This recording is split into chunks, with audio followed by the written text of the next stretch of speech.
Wait a second. I'll tell you when you can do that. Okay, you're good. Adopting the agenda. Oops. What's happening? The screen has gone white. Oh, there it is.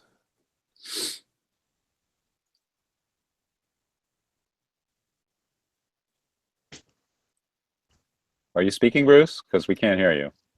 You can't hear me? Well, now I can. Okay. Well, you said wait. Okay, So you're I'm good now. What am I? You're good to go. It is host. So, calling to order. The meeting is called to.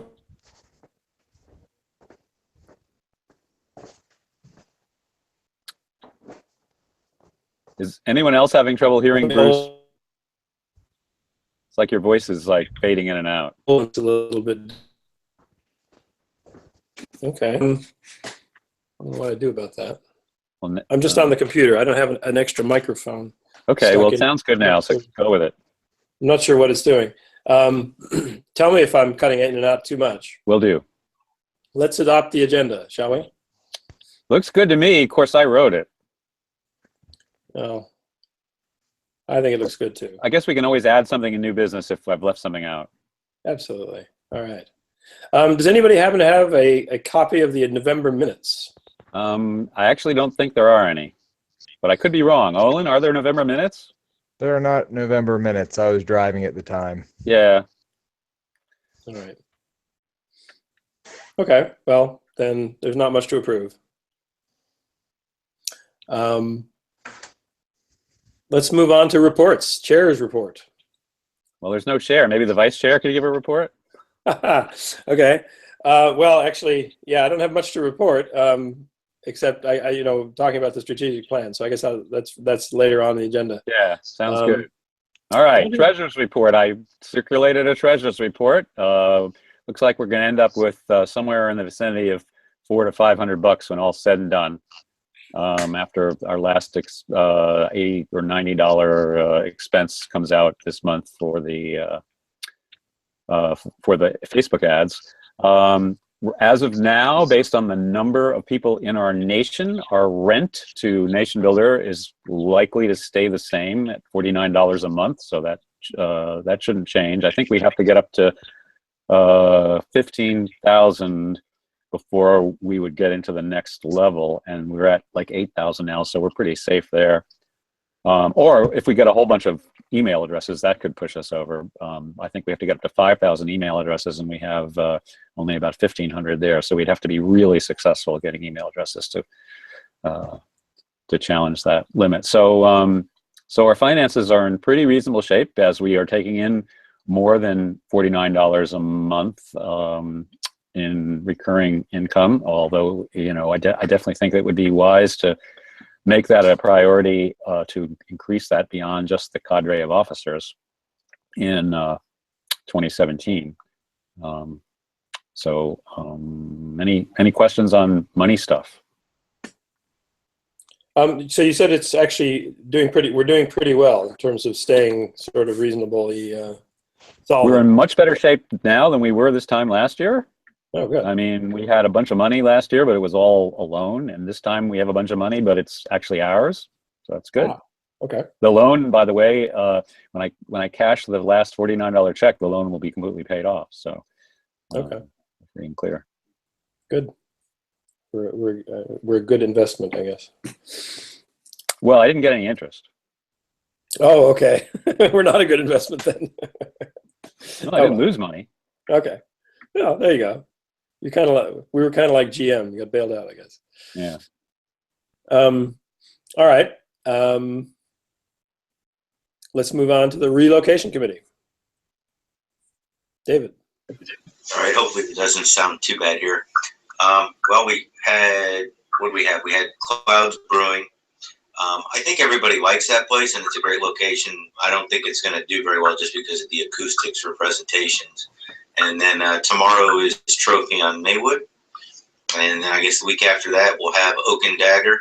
And is that when the ballot email will go out, Brad? Is that the plan? Well, basically the the website where you can vote is up now, as I know you voted yourself, so you know that. And the last time I checked, we had 13 votes, and the breakdown was 0 for clouds, which I guess is where you're broadcasting from now, from the sound of your lousy connection. 2 votes for a trophy and 11 votes for Oak and Dagger. That's an interim number. I did send out an email, or I should say we did send out an email. Wake County sent out the regular monthly newsletter on December 1st. In fact, because of a malfunction of our web hosting Buzz email server, it went out twice, which is kind of annoying. And I think that's probably where most of the votes came from. I don't necessarily plan to put out another email. I don't want to blizzard people with emails. There will be some social media reminders every announcement of a meetup, which is one on Meetup, one on Facebook, and one on the LPNC event page, all mention and have links to the voting page. And we can do some tweeting and some other Facebook posting as we come up to the deadline. The deadline is the day after the Oak and Dagger meetup, which is, I believe, Thursday the 15th, if memory serves. And then the EC should be in a position to make a decision. Not that we necessarily will slavishly pick the winner of the election, although I know you guys are I believe you guys are favoring Oak and Dagger, which I've never been to yet, so I don't have an opinion on this yet. And that is also happens to be leading in the vote. Yeah, I'm pretty sure Oak and Dagger is going to win. Unless we have a group of people that are fully committed to one of the others, I think Oak and Dagger will be it.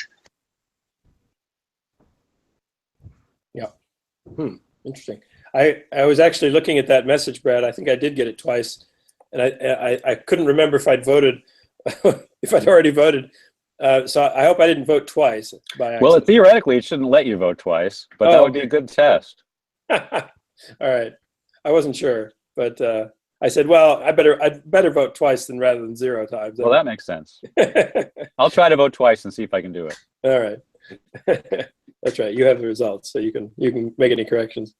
Okay, good. So it sounds like that's proceeding as planned. So so it's very good. Any other comments about the relocation? No, I'm glad we're going to have it wrapped up and go into 2017 with a new place. Yeah, and I think the move to Wednesday is also another suggestion from the committee is being very well received. We've obviously had lots of people coming out on Wednesday. We had 22 at the cloud meeting at our peak, which is great. The restaurant people that I've spoken to all like it better than Thursday because Wednesday's a slow day, so they'd love to have something on a Wednesday. So it's looking good. You sent a message to, was it Shannon at? I've spoken to so many of them, it's hard for me to keep them straight. I think there was a Shannon somewhere. Not Nickelback, Nickel Point.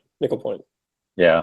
Oh, right. I did send a note to Nickel Point just as a follow-up to let them know that, thank you very much, and we love them, but they're not our choice.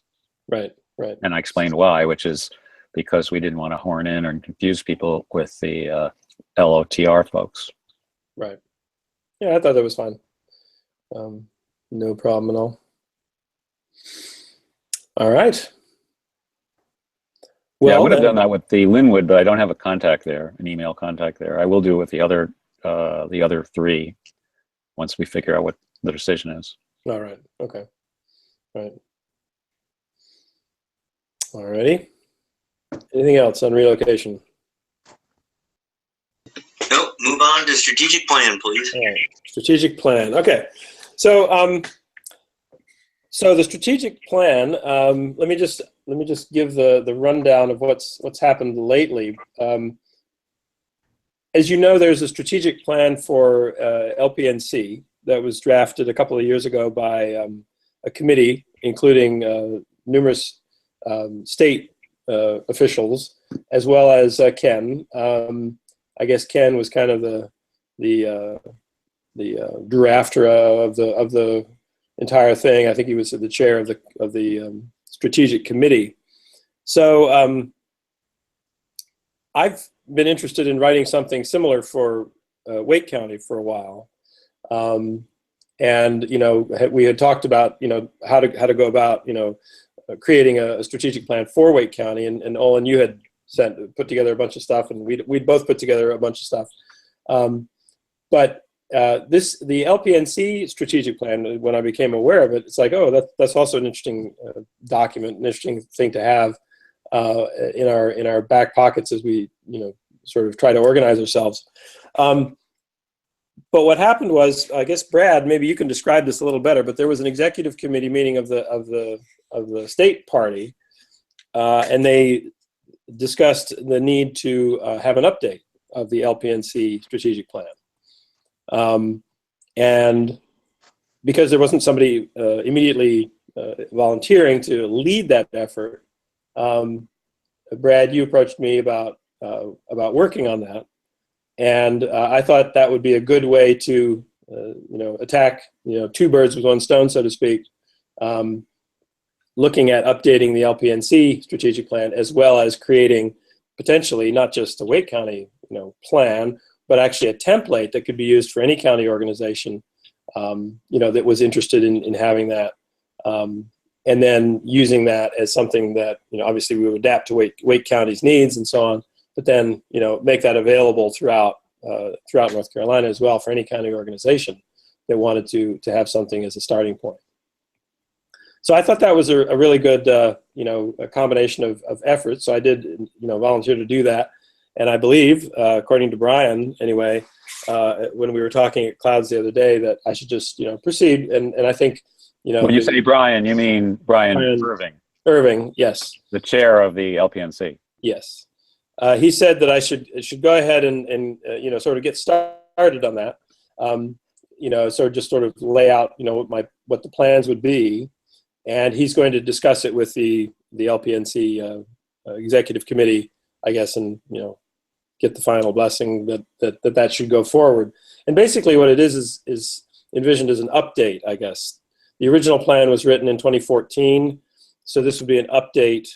You know, to reflect the new realities and the progress that's been made from 2014 to 2016, and, you know, maybe make some tweaks that would be helpful going forward. So to that end, I asked Ken for the Word document version. This was it's in PDF, so I asked for the Word document version so it could actually be edited. And then we'll also be thinking about who to, you know, convene into a committee to work on this. And, you know, basically figure out how to update things. And one of the things, of course, that I do want to do, you know, Brad, is there's numerous sort of metrics that are laid out in the plan itself. And I wanted to get updates on some of that information just so that we see, you know, okay, years ago, what happened as a result, you know, where do we stand, you know, how well are we meeting, you know, the plan goals that were set up, and then sort of figure out, okay, well, what should we do then in the future to better meet those goals and address them, you know, in other ways. So that's the update of where things stand at the moment. You know, plugging forward, I guess, is the best way I can describe it. So, how does it feel to be a cat's paw? You and me. Working the will of the secret plan of Olen to take over the estate. Well, you know, I guess Olen I can hardly even feel the strings. He's smiling, so I guess that's a good sign. We must be doing the right thing. So yeah, I think it's great that you're in a position to make sure that what we do is, you know, congruent with what's happening up there, or maybe vice versa. Did Brian, when you spoke to Brian, did he walk you through who was on the group that Ken was working with? Because what Ken did was he divided, you know, there are 4 parts to the strategic plan basically, and he had a lieutenant with each part to provide him with the raw input, which he then prettified. Yes, I definitely talked to Brian, but you have to remember that we were at Clouds. So I only heard about half of what he said. Right. Okay. But we definitely talked. But yeah, no, I did get that Okay. that part. I guess Bruce, one of the things. Bruce, it just did occur to me that we're pretty darn big state geographically. So somewhere, and I don't know how it fits in, but the idea of regional communication, regional organization may fit in to the state organization as a whole in some way.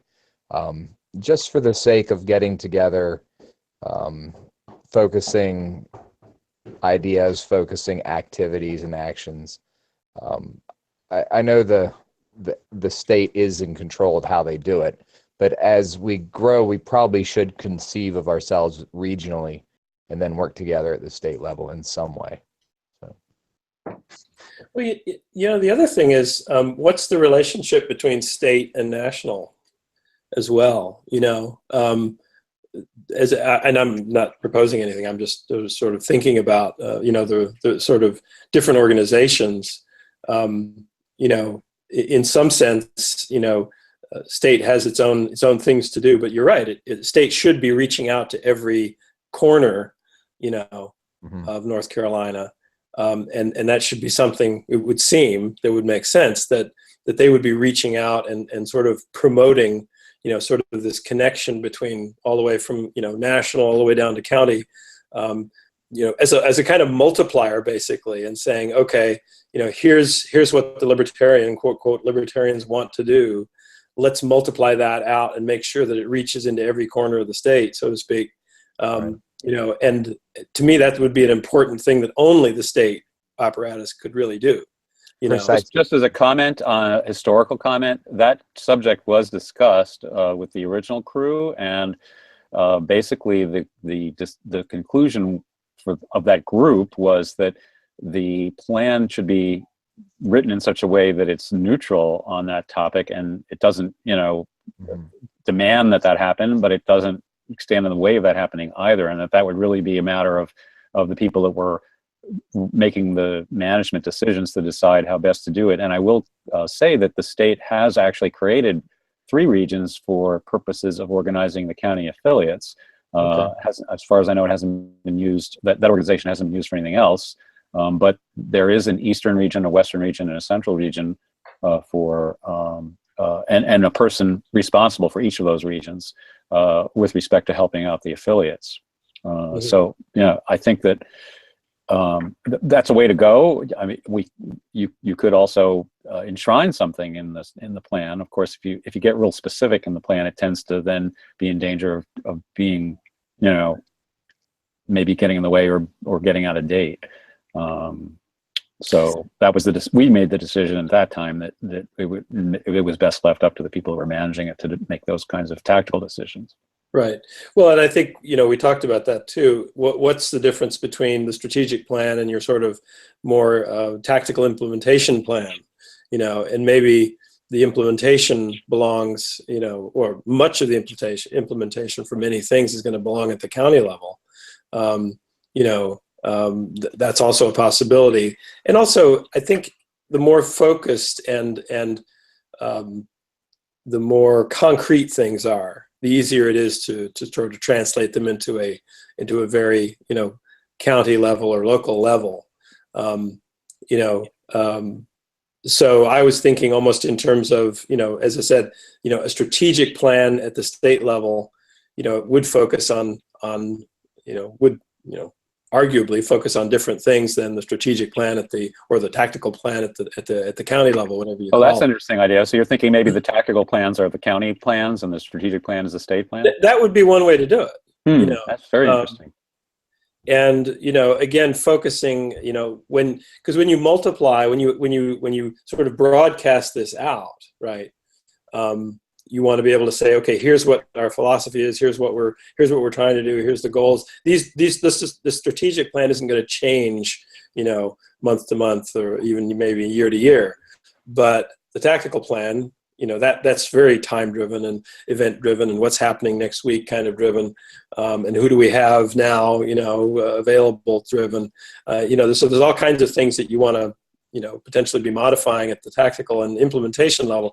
And you know, one of the other things is I've thought about strategy and tactics over the years is that, you know, sometimes people say, well, strategy is, you know, for the higher thinkers, and tactics is for, you know, people to do who are not higher thinkers. But I think that's really wrong. I think implementation is absolutely critical, and should not be treated as, you know, second fiddle or in any way, shape, or form. You know, to me, you win the game in the battle at the tactical level. And the strategy can either help you win it, or it can get in the way. So in some ways, doing the strategy is actually a lot more complicated, and you have to be very careful not to screw it up. And I think a lot of people are very cavalier towards strategy, and they don't treat it as the, you know, with the appropriate caution, I think. So, you know, it's an interesting topic to me, and it's an interesting discussion. And sounds like it's in the right place. I don't will know. say one other comment, which is that the focus of the strategic plan, for those of you who are not as intimately familiar with it as Bruce is now, was really kind of dividing up resources, and in a high level way, so that we're going to spend 40% of our effort on X and 30% of our effort on Y, and so on. And that was really what took the most time, was kind of figuring out what those areas were and figuring out what the numbers should be. As you can see, you know, the area I had was the most modest. I think I only have 10% focused on administrative stuff and so on, which is good. I mean, I'm not saying that's a bad thing. So that was essentially where we spent most of our time, and was kind of coming up with those categories and those numbers. And we also came up with a lot of goals that, as Bruce has pointed out, are definitely in need of updating. The numbers may or may not be in need of updating, but the goals certainly are. Right. Yeah. So that's something that definitely be looking at. And, you know, as again, I don't know. You know, it's certainly possible to come up with a couple of different options. You know, but of course we'll have a lot of discussion. I think it's important if we do, you know, have a strategic plan and then several, you know, more tactical plans. So is it too early to ask about time frame? You know, probably. Okay, that's fine. That's a perfectly reasonable answer. But expect to get that question again. You know, I think one would want this to be in place as soon as possible. I mean, you'd want this to be, you know, ready, certainly sort of, you know, by end of January timeframe, or you know, mid-February, if you could get it done that fast. 2017 or 2018? Yeah, 2018, exactly. No. Because, you know, this is sort of, you know, this gives people a roadmap, right? Again, I think this multiplier, you have to think of it in terms of multiplying. You know, I mean, we have volunteers, we have people who've volunteered their time, who want to be involved. You know, so I think, and I think this is it makes sense for the, you know, well, taking the four categories that you mentioned, Brad, adding another category in there that, well, maybe it's already in there. I can't remember the four categories off the top of my head, but you know, outreach, but not just to communities, but also to affiliates, right? What is the, you know, how much of state's time should be spent really, you know, promoting the county activity, right? Because again, you're getting that multiplier effect, right?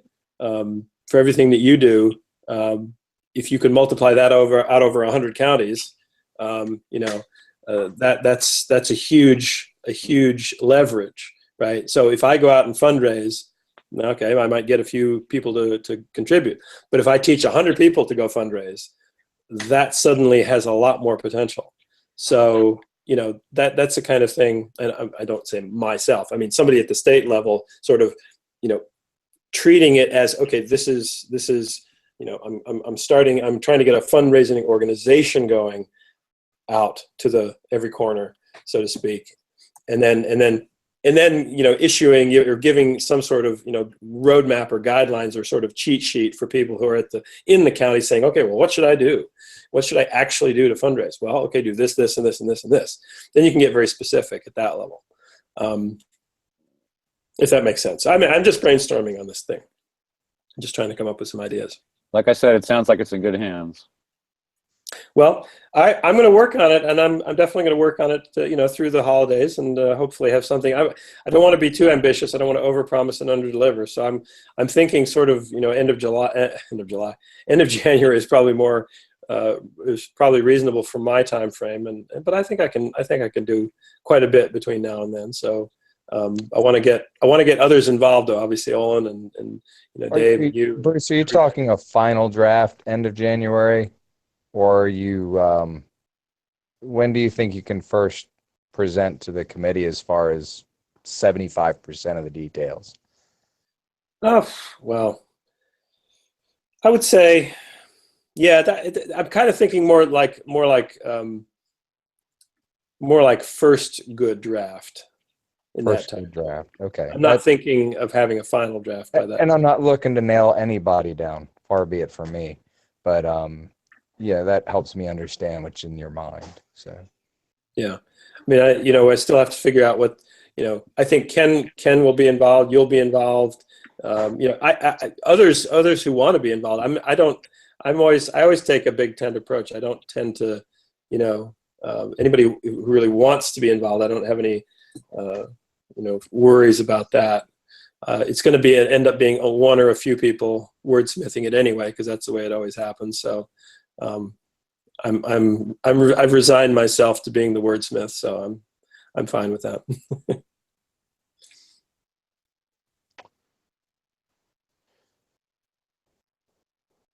Moving right along. All right. So Olen, outreach update. Outreach. I've talked to Marsalis. Anthony Smith, a new guy, but man, he's with it as far as libertarian principles. And Corey Falcon, I don't even know how to say his last name, but it looks Frenchish. Falconier, maybe. Yeah, Falconier, that's right. And he's out of Virginia, but each of them takes sort of a different approach to life, thinking. They come from different backgrounds, it seems, and I've sort of put them together with each other to ask them to develop, we're not even sure yet, a presentation, not a debate platform, but maybe a community communication effort to try to ferret out what the difficulty the Libertarian Party has with attracting Black folks. Now, we know the historical intransigence of Black folks being about 90%, roughly 90% Democrat, and extremely faithful in that regard.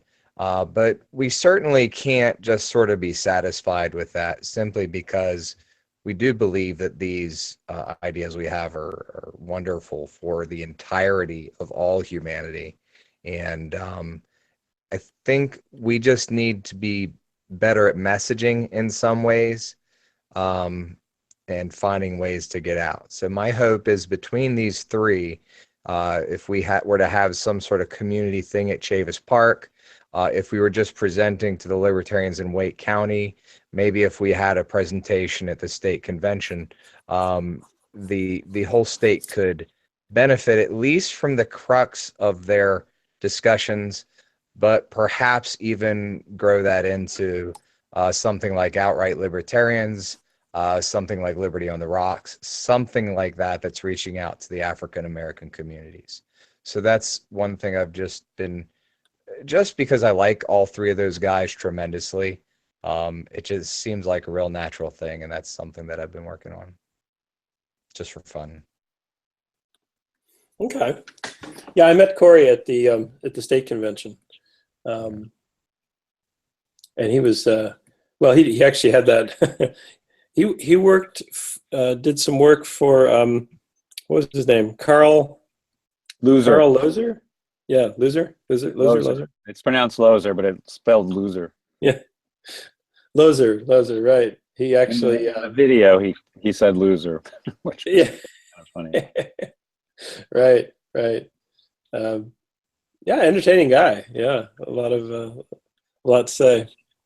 So I guess in the end, what I'm hoping is that that we can just do a better job of speaking in ways that communicate the truth of everything that we have.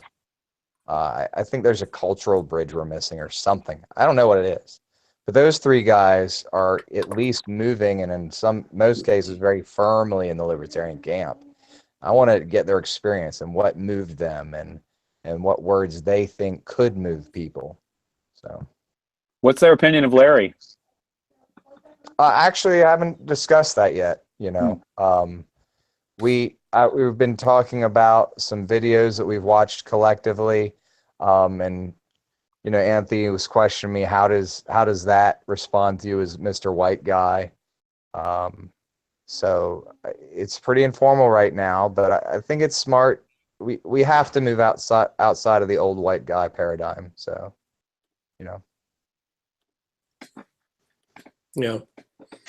When I was at the state fair, this black family, came up to the table, and one of their questions, somewhere in the middle of our conversation, one of the younger ladies looked at me and said, "What does Gary Johnson think of black people?" And I have to admit, I was completely floored. I had no idea what he thought of black people, but yeah, I guess it's a funny question to me, obviously, but not to others. You know, a lot of people that makes sense, I guess, because I think I stuttered for a minute and said, well, I'm not sure, and then I wanted to talk about the war on drugs and incarceration rates and things like that, but yeah, it was kind of a miss for me, not knowing exactly how to handle that question. I mean. So let me point out this Trump thing where, you know, make America great again. That phrase is actually, I understood over the last 3 weeks, maybe 4 weeks. That's a lot of black folks see that as a pretty racist statement. And I would not have understood that a year ago. Well, yeah, it kind of depends on when. Right. When and, was America great in like Trump's opinion? Great for white guys, right? Yeah. And probably going back, not so good for African Americans in general. Yes. And even during that educational forum, I had made the statement in pretty cavalier fashion that, you know, American education was great, you know, and Marsalis spoke up and said, hey, hold on. And he spoke about how if his uncle heard that, he'd just up and walk out of the room. Well, we certainly don't need to make those mistakes. Right. That's good. And we need to culturally shift how we consider. That just needs to be part of libertarian training, if there is such a thing, and not just reaching out to the community, because we can certainly do that in a rather ham-fisted way, and I really, really do not want us to do that. I did that once in a very poor fashion, and I really have a great desire, but I did it pretty poorly on one of the early voting days. I gave a really bad answer. And it wasn't really bad from a white guy perspective, but in retrospect, the black guy, it really upset him a lot. And we just can't have that, you know, and we're going to have it, but let's reduce it. So that's my outreach report. All right, for the day. Olen, I have some numbers for you. There are 6,940,338 registered voters in North Carolina as of a few days ago, of whom 1.54 million are African American, self-identified as African American, according to the North Carolina State Board of Elections records, which amounts to about 22.2% of the voting population.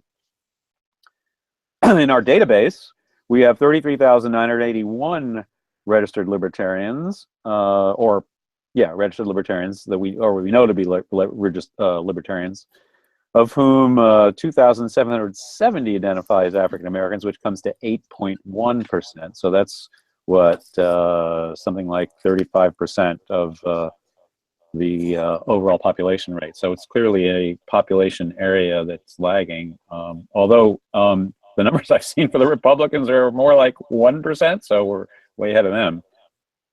Well, I do hope that, you know, the Republicans have always been sort of like, what, it's good. And Democrats have been like, oh, it's crap.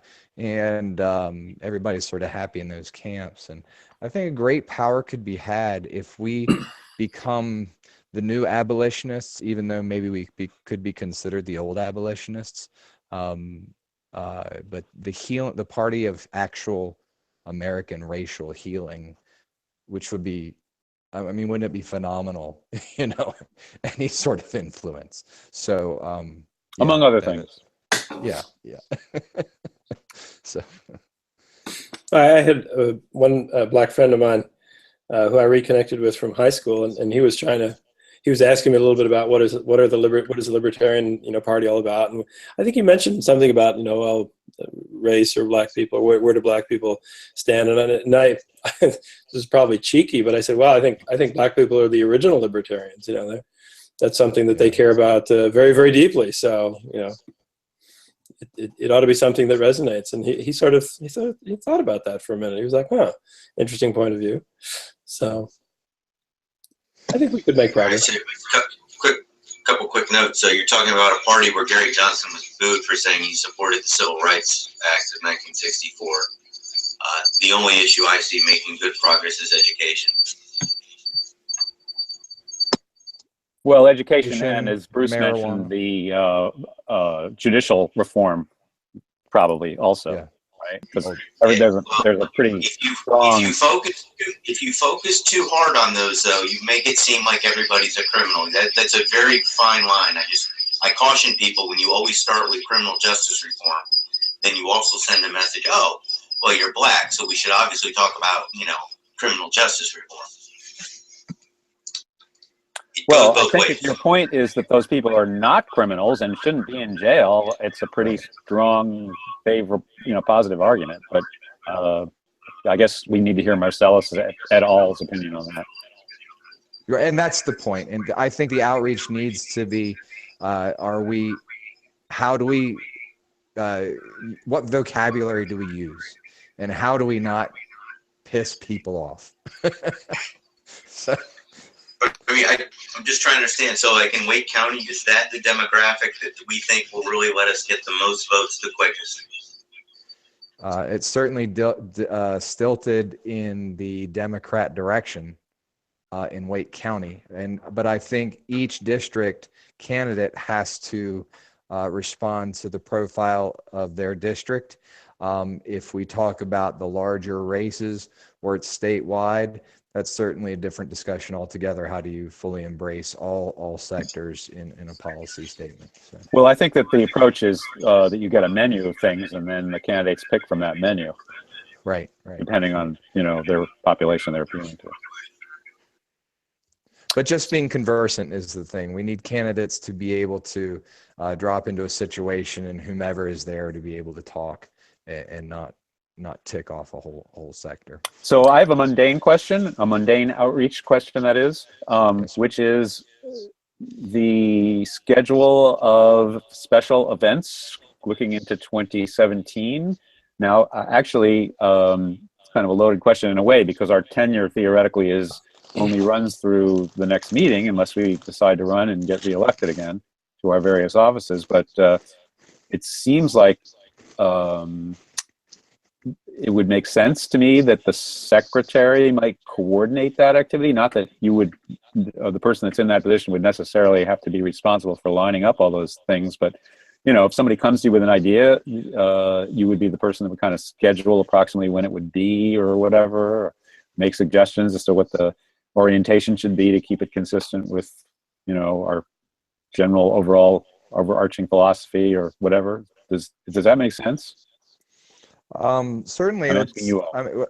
I think I'd like to look at dates at the very least. Get a rough framework for what. Yeah, maybe if you could come up with a schedule of, you know, like one every 6 weeks or something, and have an approximate lineup, and then you can start fitting the pieces of the puzzle together. Right. And to your point, some communications about elections and whatnot. So there's some communication things that need to happen. Sounds good. So I want to try to put together the year's schedule as a whole between now and I guess we would actually need to publish before the beginning of the year, just as Well, I a don't know rough if we need to frame. have it nailed down as to exactly, what the dates are, but I think if you had a basic plan that was that maybe it's every 4 weeks, maybe it's every 3 weeks, maybe it's every Right. 6 weeks, or maybe it's not even that specific, but it's a target of having 8 to 10 of them.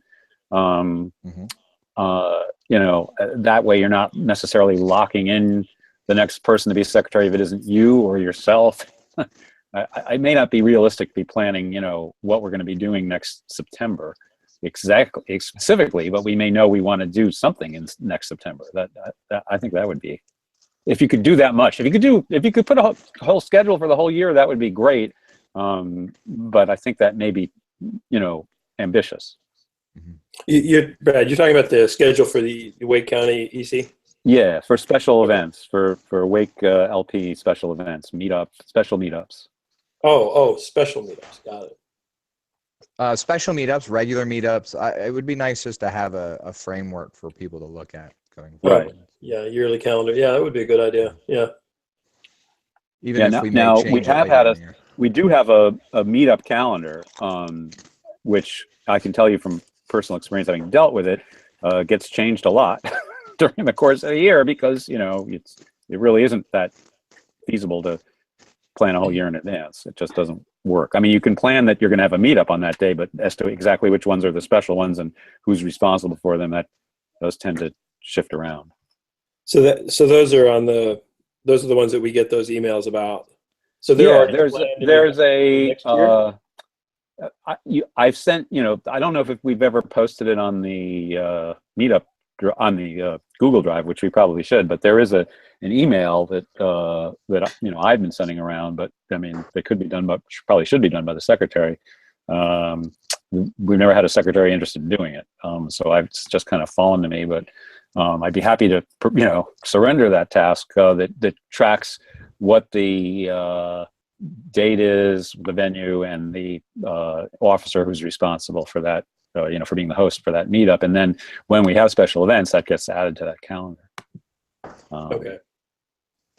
So, and this does, if I put up an annual calendar, it does overlap with the next incoming secretary, whomever that might be. Yeah, right. And that person obviously can change it, but whatever. At least it'd be better for them to have something to work with. So I think that your idea is good.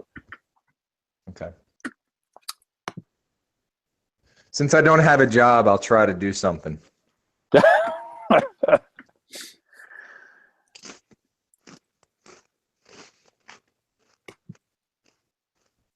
So we done with that? Oh, yeah. Sorry, I was looking at my email. Done with the. Okay, so the next is the Pyramid Outreach Project, the POP. Oh, new business. Yeah, I thought of a couple of other things that we probably should be talking about. One is the convention, which we probably should be thinking about. First of all, polling on ourselves to find out if we are individually interested in continuing in our respective posts, and if not, we need to start recruiting somebody to replace them, assuming that somebody doesn't surface who wants the job and actively runs for it, which has never happened in my experience, but that would be a healthy thing if it did. And then, sorry, Brad, you're saying our posts, you mean the executive treasurer, you vice chair. Okay, and you're saying that election is happening normally when? March. That's okay. March. All right. Yeah, so it's time to start thinking about what the lineup's going to look like. And David had an idea, which I think is a good one, that we consider having an at-large position added to the executive committee, or whatever it's called. I think it is called the executive committee in the bylaws, which would give us five. Heartily agree on that. Okay, so that the bylaws need to be changed to allow for that. So somebody needs to take command of the bylaws. I was reading the bylaws the other day. It's not really called the bylaws. It's called the plan of organization. And I can't remember what it was specifically, but there was something else I saw in there that seems like it could be changed, would be helpful to be changed.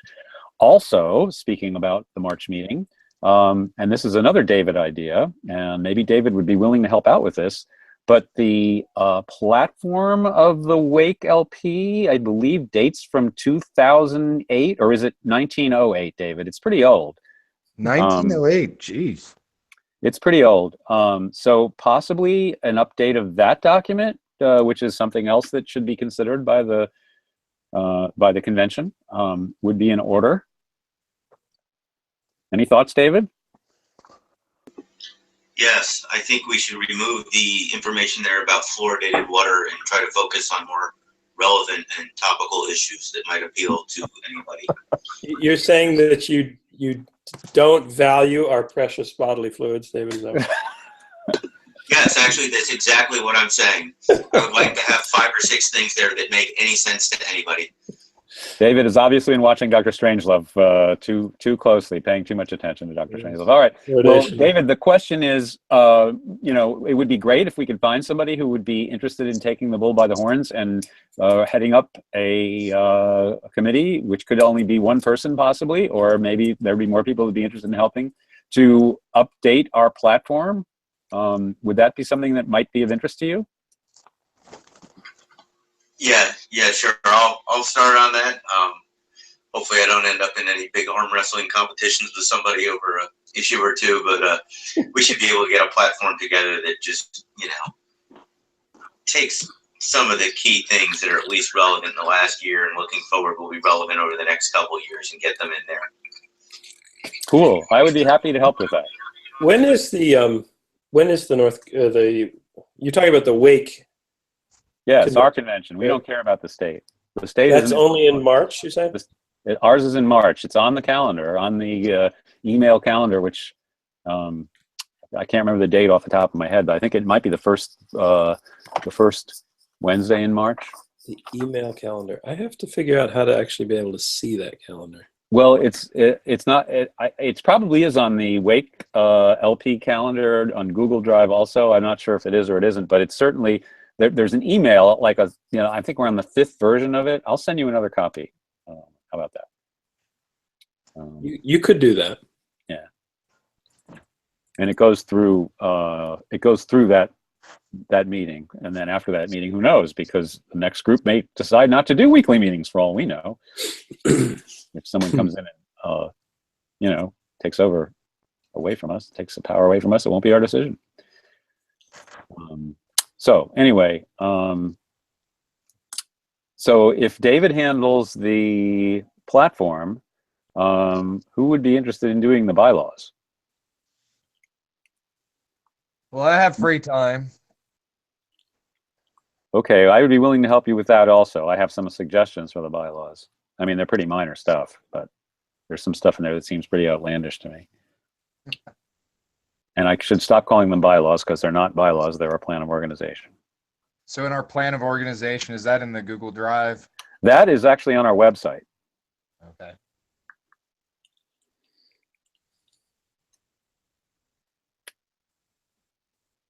Okay, so that's one item. Can't remember the other item I thought that we should add a new business. So I'll talk about the 2 that I already have there, which is probably more than enough to fill 8 minutes anyway.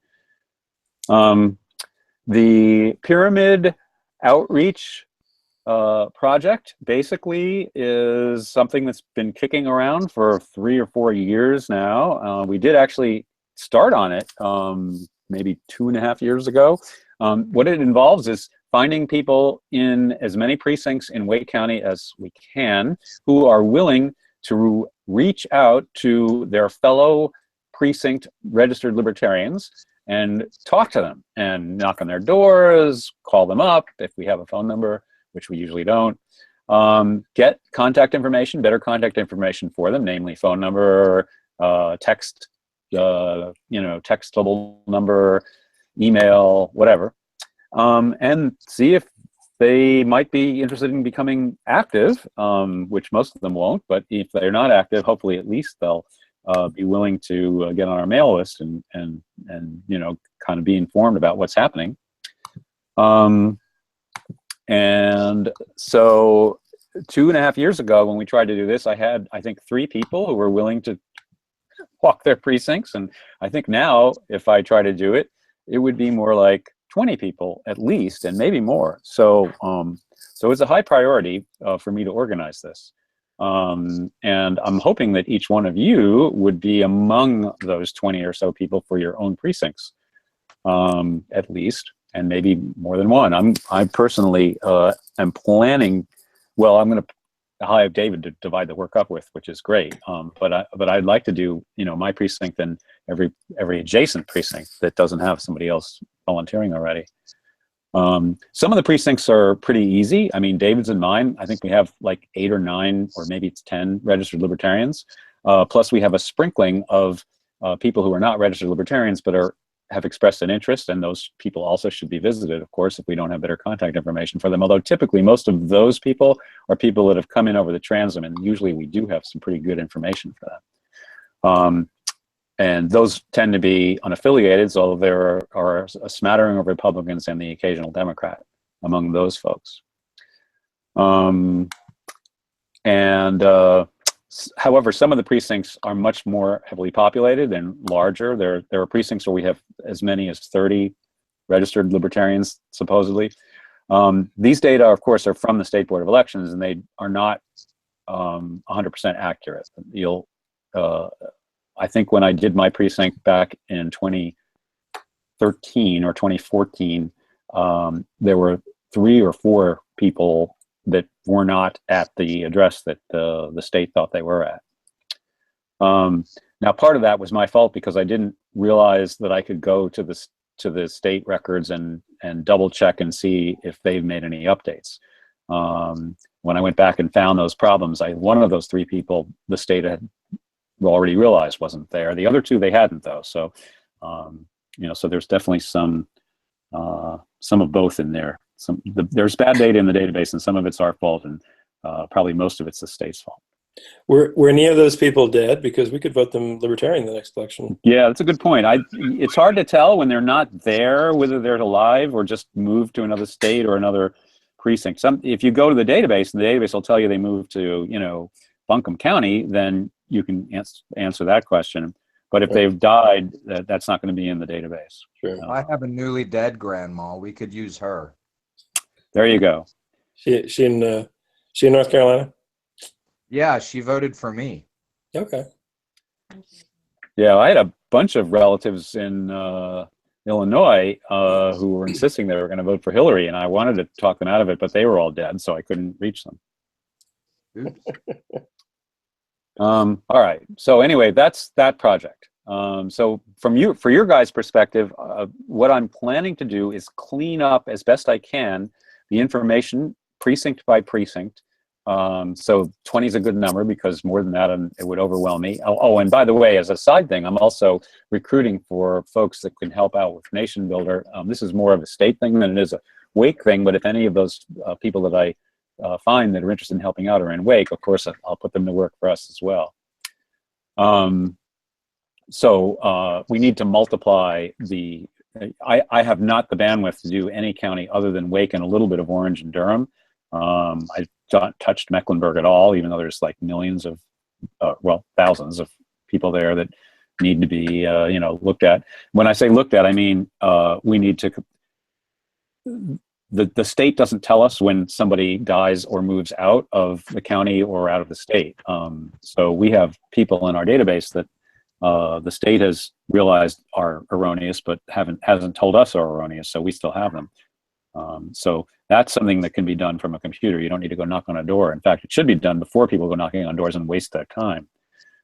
So that has to happen, like, in every county for which we have active volunteers and so on. That's why we're trying to recruit Nation Builder friendly people that can do that for, like, Gaston and Cleveland and Buncombe and so on. But I digress. So what I'm going to expect from, or hope to expect from you guys, is just if you would at least do, like I said, your own precinct once I give you cleaned up data. And David has seen the kind of information that comes out from the database. You'll get a list of everybody in your precinct. There'll be a little map showing you how these people, where kind of like in relationship to each other, where they are. Typically that's all you'll have is their snail mail information. You know, some Saturday or whatever, you can go knock on their door and see if they're willing to talk to you, and give them a, I don't know, a Wake County meetup card, which we'll presumably have new ones printed up as soon as we know where to send them. I'm almost out of the Gourmet Factory ones. That's almost perfect management of the inventory there. You know, get contact information for them. So anyway, I've talked already about that too long. Any questions about the POP? I would have to say that if we're considering party growth as a priority, that is probably one of the most important things we do over the next year. Just the data thing. If we don't get the information, we can't use the information in 2018. Yeah, and all these people obviously are prospective, you know, canvassers, prospective election years to be at a polling site, etc. Executive officers. Candidates? Yeah. Whatever. Okay. So what's the other item? Oh yeah, school presentation. I know who the chair of the North Carolina GOP and the North Carolina the Wake County GOP and the Wake County Democratic Party were this year. I don't know if they're necessarily going to still be the same people going forward, so I need to find that out.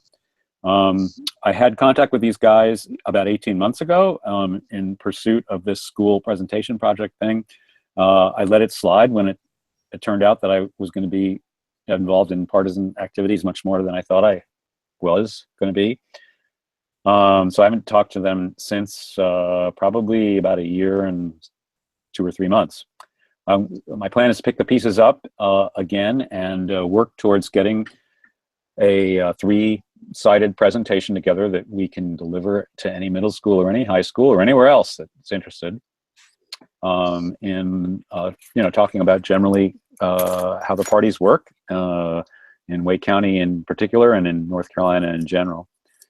So conceptually it'd be like a 5-minute presentation, 3 to 5 minute presentation by each of us, and then questions and answers. So that gives you the better part of a period in a high school or in a middle school. So that's the concept there. Both the chairs were very interested in this, and I'm pretty sure we can make it happen. But they weren't so interested to go off and do it on their own. They need they need somebody kind of pushing them. So that's what I'm proposing to do in 2017, presuming that I don't have to recruit candidates to run for North Carolina General Assembly in 2017, which would kind of screw this up again if it happens. Okay, so that's that. Any questions on that?